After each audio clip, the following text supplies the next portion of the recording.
Eavesdropping changed everything.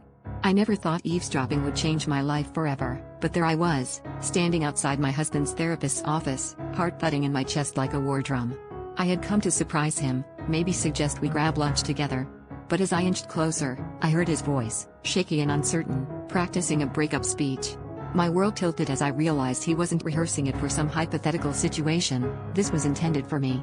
The words felt like jagged glass, each sentence slicing deeper as he detailed how he couldn't be with me anymore, how he'd found something real with someone else. The revelation was a punch to the gut, but the real shock came when I realized who had orchestrated this emotional betrayal.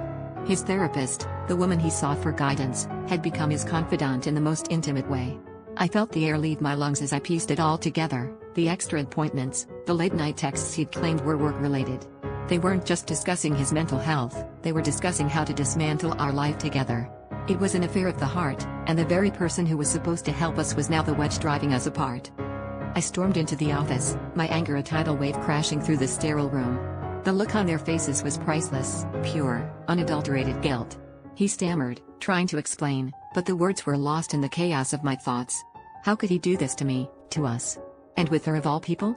The therapist quickly excused herself, leading us to the wreckage of what was once a happy marriage.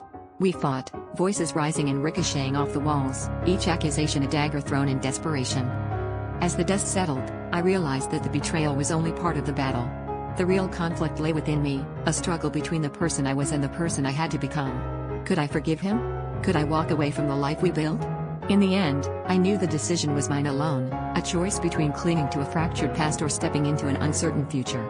As I left the office, my heart heavy yet strangely resolute, I understood that sometimes the deepest betrayals lead to the most profound awakenings.